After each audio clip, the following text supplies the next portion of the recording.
कहते हैं किस्मत जब करवट लेती है तो इंसान अपने ही फैसलों से डरने लगता है और ठीक उसी पल एक ऐसा मोड़ सामने आता है जो जिंदगी की पूरी दिशा बदल देता है।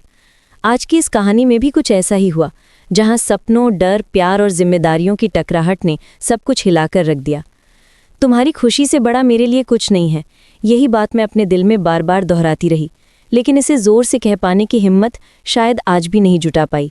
मैं बहुत सम्मान के साथ हर बात कहना चाहती थी कि मेरे फैसले को तुम समझो, मेरी परेशानी को महसूस करो, पर जिंदगी ने जैसे मेरे मकसद को ही मोड़ दिया और मैं ये सोचने पर मजबूर हो गई कि क्या मैं कभी वो सब कह पाऊंगी जो मेरे दिल में है।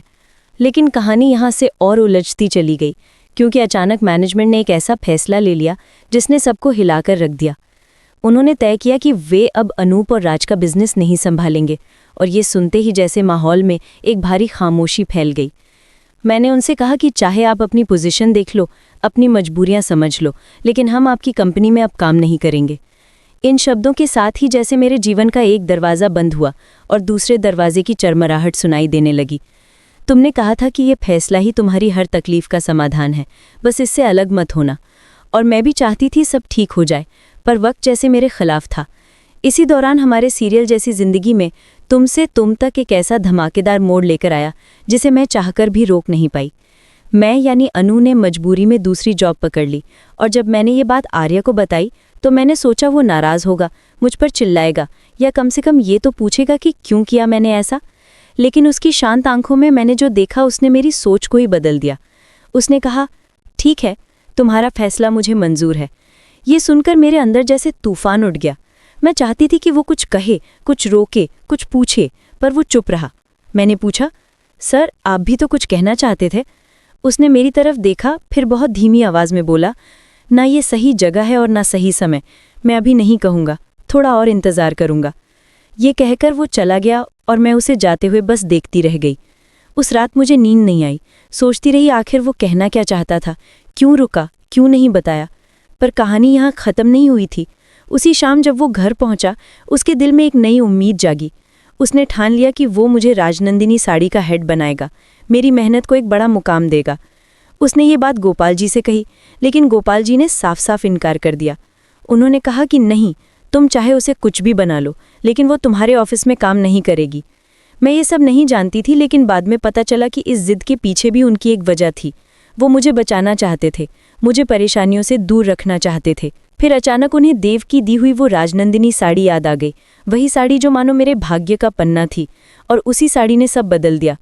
जब उन्हें याद आया कि वो साड़ी देव ने मुझे केवल इसलिए दी थी क्योंकि उससे मेरी किस्मत जुड़ने वाली है, तो उन्होंने मन ही मन तय कर लिया कि शायद अब मुझे रोकना ठीक नहीं होगा और मुझे ऑफिस जाने देना ही सही फैसला होगा। जिंदगी जैसे अपनी ही लय में बह रही थी, कभी धीमी, कभी तेज, कभी डराती हुई, कभी दिल को उम्मीद देती हुई। इस सब के बीच मैं खुद बहुत परेशान थी, इतना कि मुझे लगा अब मुझे कुछ करना ही होगा, नहीं तो हालात मुझे और दबा देंगे। मैं सोने की कोशिश करती, लेकिन जैसे ही आंख लगती, वही अजीब सपने, वही रहस्यमयी तस्वीरें और वही बेचैनी मुझे घेर लेती। मैं घबराकर उठ जाती, पसीने से तर धड़कते दिल के साथ। मेरी हथेली में वही जैस्मिन का फूल था जो जीवदानी माता ने मुझे दिया था। मैं डरते डरते उठी तो माँ ने पूछा, क्या हुआ? फिर मुझे वही फूल दिया और मैं हैरान रह गई। मैं बोली, माँ अभी सपने में भी यही फूल था। ये सुनकर माँ और पापा दोनों परेशान हो गए। उन्हें लगा शायद इसके पीछे कोई भारी इशारा है, कोई संकेत है जो मैं समझ नहीं पा रही।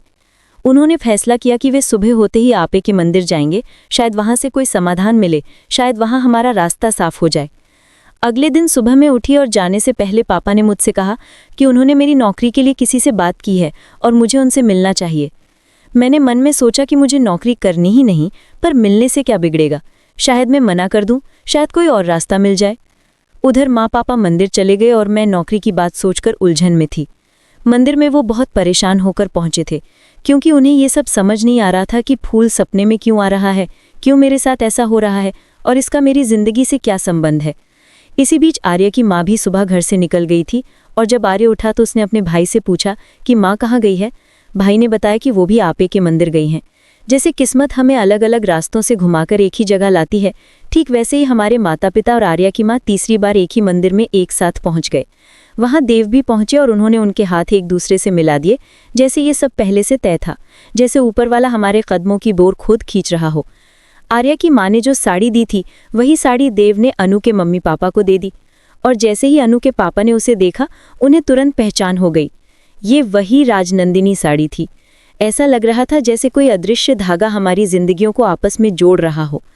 तभी उन्होंने कहा, हम उस दिन जीवदानी मंदिर में ही मिले थे, आज फिर यहाँ। कहीं ऐसा तो नहीं कि भगवान हमें जोड़ना चाहते हैं? ये सुनकर जैसे सब कुछ देर के लिए शांत हो गए, जैसे हवा तक रुक गई।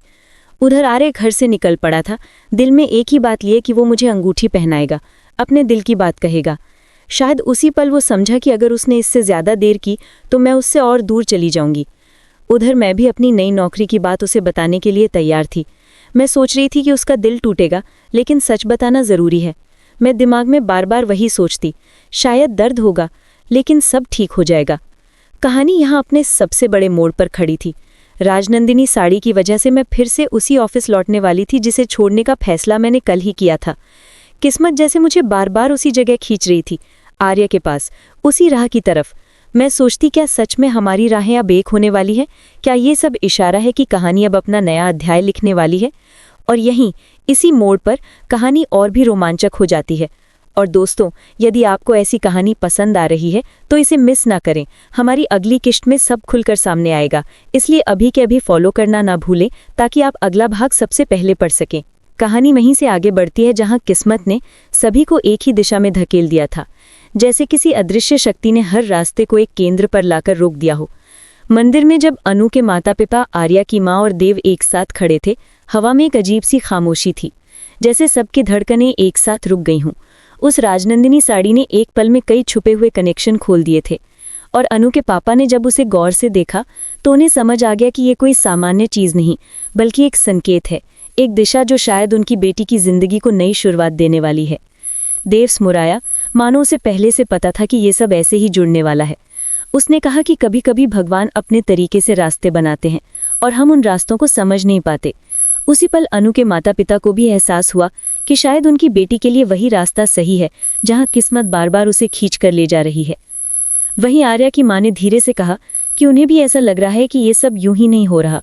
वो बोली, मैं अनु को हमेशा से पसंद करती हूँ, उसकी सादगी, उसकी मेहनत, उसका दिल।